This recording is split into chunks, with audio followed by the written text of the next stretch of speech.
Time to fuel your business success. Welcome to Harmonious at Lunch. We're bringing you bite-sized advice and expert conversations to drive clarity and growth 5 days a week. Make sure you join our Facebook group at humanopt.com/lunch, where listeners like you and our guests hang out so we can find harmony in business together. If you're building a business, you're in the right place. Let's dive in. How much more relaxed would you be in business if you really understood where your cash was going, where it's coming from, and how much was gonna be there next week, not last week? Yeah, that's what we're gonna dive into today, understanding your cash flow, way more than accounting. And I have a very special guest with me to do it, Ken LaCroix. Welcome to the show, and thank you for being here. Thanks, Brandon. Thanks for having us. So tell me this, what percentage of small business owners do you think have a cash flow forecast in their business? I would say less than 20%. That's kind of high. I'm not going to lie. I thought you were going to say like 1%. I didn't say it was a good one. It was a good one, but they have some kind, okay. some sense. Yeah. Well, that's good. I mean, a lot of the companies that we talk to, they're just crossing that 7-figure mark, and then they're approaching the 8-figure mark as well. And that's where you kind of get to a point in the business where it's outside of all your control, right? You have to delegate things to other people. Cash is flowing quicker to different places. It's harder to manage. And that's where things start to fall apart. So tell me, in that range, what does it feel like for a business owner who doesn't have a really good handle on their cash and on their cash forecast? I think as people sort of migrate through these goalposts or fence posts of success measured in sales, there's a bit of a contradiction, because they feel as though, and they should be congratulated for getting their sales to those levels and continuing to go. But a couple things happen. Number one, if you sell on credit, and many businesses do, especially a lot of entrepreneurs, more sales means more profits, but usually less cash, because you're selling on credit, you're selling on receivables. So the receivables go up, the cash balance doesn't. So that's the conundrum of, I have more sales, I have more profits, but I have no cash. Number two, it's the informal ways of running the business, which frankly are much better than financial statements when you're small and growing, and you can get a handle on things, because you can walk the warehouse floor and know exactly what your inventory is, much better than looking at an inventory report. And you can get a sense of your sales by taking a pulse of your customers or your sales process, number of calls coming in, whatever that looks like. But the moment you grow through these other larger sort of milestones for growing your business, you might have multiple warehouses. Well, that's almost impossible to walk those all the time. And you might have a sales team. You might have handed off some of those responsibilities to a VP of sales, or you might have, you can't keep that sort of gut level pulse that you used to have. So now it's time to get to the more formal, understand your numbers, look at your financials, talk to your accounting department or your CPA. And that can be very problematic, because by definition, the financial statements are a look at the past, not the current, and certainly not the future. So we feel like in those cases where you're between $1 million, 5 million, 10 million, you really need to know what's going to happen tomorrow, far more than you need to know what happened yesterday. Yeah, I agree. And I want to talk about the tomorrow and next week and next month, but I also want to go a little doomsday, like just for a second, and not to be like a woe is me here, but when companies do go through these growth phases and they become sales and revenue rich, but cash poor, essentially, because you're on credit, like you're saying, and your receivables aren't turning over fast enough. How have you seen companies actually go out of business by managing that way? I mean, do you have some sort of horror stories, if you will, of companies that just, they were growing exponentially, but their cash couldn't keep up with their receivables? Right. So I'll borrow a phrase. How did you go bankrupt? Gradually, then suddenly. And so I think that applies to the cash flow conversation, because it's really success or failure by 1,000 cuts as you grow your business. You don't have one customer, now you have 50 customers, 1,000 customers, 10,000 customers, and you're not selling one big giant project thing. You have a series of things you're selling. So it's much harder to keep on top of.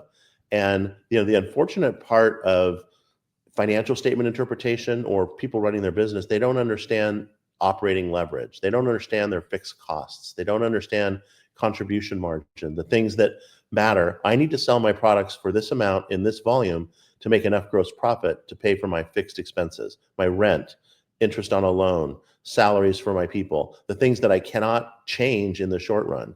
So it's the inability to meet those fixed costs that result in insolvency and in many cases bankruptcy or the closure of the business. So keeping an eye on those fixed costs by managing revenue and gross profit, again, in both a percentage margin and a gross dollar amount as well to cover those fixed costs, is the mindset that keeps you from getting in that insolvent situation.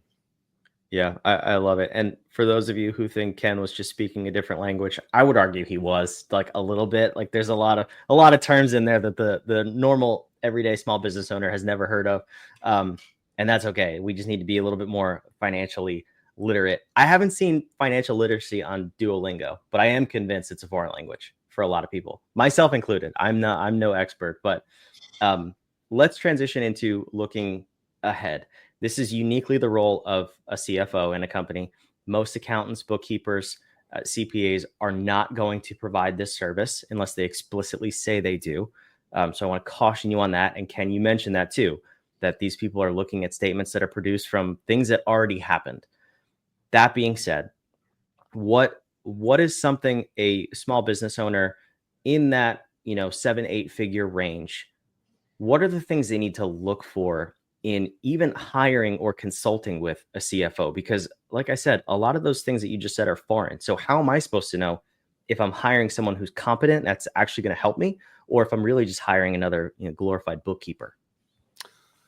Sure. So, there's a lot of people that talk about the CFO services. There's a lot of people that talk about some of these jargon terms that I threw out there. Accounting is a great place for CFOs to come from, but it's not the only place they can come from. A true CFO uses the accounting numbers along with a whole bunch of other things, both in, around, and outside the business, to do their analysis. So what we're talking about here is finance, not accounting. And finance is still a lot of numbers, but they tend to be much more theoretical numbers. People are attracted to accounting. They're attracted to the CPA world because there's an answer. You can reconcile. I can reconcile a bank statement, and I know for sure that's how much money is in the bank account and on my financial statements. When I tell you what sales are going to be next Tuesday or Wednesday, I don't know that number. It's very, very different. So you have to have people that are comfortable in sort of the unknown, have people that are comfortable with the squishy numbers, comfortable with I'm close enough and let's move on. Yeah, I've never met an accountant or a CPA that's comfortable being uncomfortable. It's a completely different mindset. That's all. It's asking them to be uncomfortable. And frankly, if you asked me to reconcile the bank account every month for the next 27 months, that wouldn't be comfortable for me. So it's really just, where do you find your skill set? Where do you find your strength? And I'm happy to reconcile the bank account once to know that the process is good, but please don't ask me to do it again. But there's all kinds of people that we work with, that we have on our staff even, that all they can do, they just can't wait to reconcile next month's bank statement. And we love them. We need them. That's absolutely needed in your business. But we take it from there, from a finance perspective. Yeah. So then let's talk about what is taking it from there. So you have a 13-week cash forecast. I can only imagine that would be a game changer for most small businesses who are only used to looking in the past. So what does it look like to sort of go from wherever you are now, accounting, bookkeeping, tax, that sort of financial accounting, if you will, to then looking ahead? How does that change a business, and what's involved in that change? So I think there's a number of things that are beneficial and a few things that are difficult about it. So let's touch on both. The first one is, it would be great to know in some way what's going to happen tomorrow, next week, and a couple weeks out. The pushback we get from business owners and their management teams is, what if I'm wrong? Well, it doesn't matter if you're wrong. If you don't forecast your sales or your expenses or your cash, then you're always wrong. You have no idea what that is.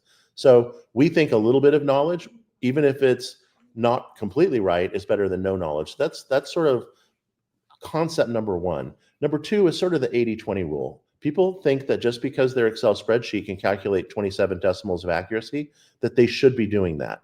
Just get it right to 80%. Just pick your biggest customers and when you think they might pay. Pick your biggest expenses like rent and payroll and a few other things, and when those might land. The rest, just put in an other column and make it 7%, 10%, 20% of your expenses, and don't worry about that. People get really caught up in the details of, well, I think the utility bill comes on Friday, but sometimes it comes on Monday.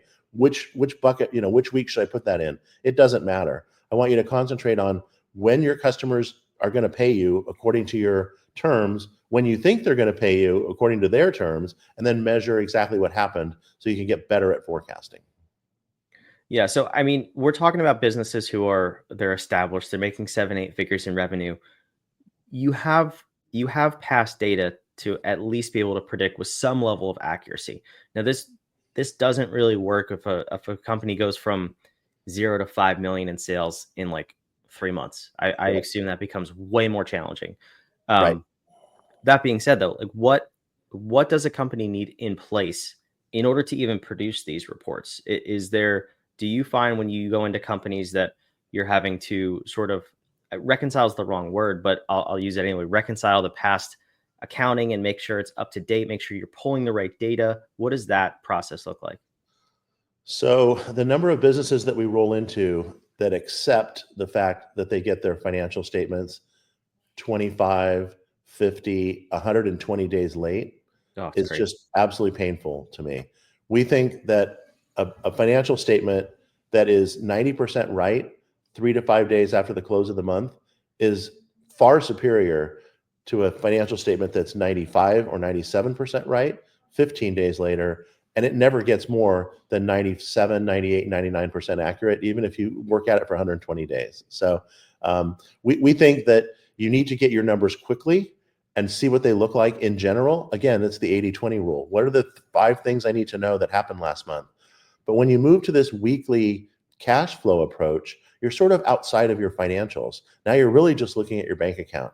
And so that's one of the advantages of the 13-week cash flow template that we talk about, because even if your accounting is not where it needs to be, which is a euphemism for screwed up, you can still go to your bank statement and get most of these numbers right from the bank feed. So it's an end run around accounting to help you while you get accounting better. The two go hand in hand, but don't wait until accounting is fixed to figure out where your cash flow is going to be in the next 9 weeks, 12 weeks. Don't do that. You need to know about it right now. Yeah, that sounds all too familiar. I know for a lot of people. We have a client right now. It's like pulling teeth from their accounting team to get the reports. They finally changed, but it was months and months of, oh, I don't have the March reports done, and it's June. It's like, what? What are you talking about? That's crazy. Well, But from looking their at perspective, to their credit, they're looking for perfection. So they need the guidance that right, says, right, we don't want perfection. Become uncomfortable. That's really the conversation that needs to be had. 5 yeah. days from the end of the month, those financials are extremely valuable. 120 days later, they're worthless. Yeah, I agree. And looking sort of at the world of AI and automation, I mean, how much of this can be automated? What are you doing in your company to get these numbers faster and then to work with the AI to sort of help you with these predictive models? Are you doing any of that, or do you have a forecast within your own company to start doing that? Great topic. So, we often get asked to make better analysis, and we need better numbers. We need more granularity, but we can't add cost to the accounting department. That doesn't work. We can't add people or bodies or more process. So we use technology immediately to streamline things. We don't think there's any value to banging on a keyboard for any number in accounting. They're all digital at some level. So grab them digitally, move them through your accounting system digitally, and manage the numbers, don't input the numbers. That's number one. The difference between a 400-line invoice or a 1-line invoice, and if it's digital, it's the same cost, energy, time, result. But if I have people doing invoice entry manually, well, if they can enter 1 line item instead of 400 line items, that's a big difference in time. So that's really the mindset that needs to shift, is everything needs to be digital in some way, shape, or form. And you need to have tools inside your accounting system and processes to keep that information digital and use it digitally and pass it along to the next department, silo, process digitally. So that's number one. Number two, in smaller businesses, there's just not enough data for AI to help. It's really just it's really just looking back at the last year and looking back the last 90 days and doing just a little bit of analysis on that. Just looking for some seasonality, a little bit of trend. But we have those discussions all the time. There's just even at $100 million company, for the most part, it's still in a very tiny amount of information that the AI models are just not designed for yet. What'll happen next week, next month, next year? I don't know. We look at that every single day. I wouldn't be surprised if there's some model, engine, algorithm, app, some person, some team somewhere that's going to make that a game changer, but we haven't seen it yet. But I'll be looking today and tomorrow to see if that happens. That's actually interesting. So I've seen advertisements for like QuickBooks and other software, other accounting softwares where they're integrating AI. What is it that they're pulling then? Are they just kind of summarizing things? Or if you're saying there's not enough data for the model, what are those models then doing? Well, one quick trick that people often do is take their financial statements and roll it through an AI model, and it'll do things like say sales were up by 5% and expenses were up by 3%. That's AI, right? Yeah. But that's what we do as well. What we look for is because, or as a result, or this is what we're going to do. And there's just not enough data in any of those systems to give you a reliable answer. It might say, to increase sales, put more effort into the sales department. No way. Brilliant. Yep. Believe it or not, that's a universal thing that really does work. So we sort of, people like us, and I'm being a little facetious, obviously, but folks like us that interpret these things, we're here to say not what should be done. We're here to answer what should be done for my business, where we are right now with the resources we have. And AI just doesn't know enough about you and your business to make that judgment yet. Again, I'm hoping I'm proved wrong tomorrow and we can roll this stuff out to everybody. And I know there are people working on this sort of thing, but as of today, we haven't seen that yet. But it's still early in the day. We'll see what happens at the end of the day. Things are moving so fast, Brandon, so fast. So we keep an eye on that every single day, so our clients don't have to worry about that part of it. Yeah, so AI is basically like a really smart fifth grader at this point. It is, but a fifth grader with an Encyclopedia Britannica is pretty knowledgeable. Yeah, It's absolutely. Just not knowledgeable about what to do 10 feet in front of them.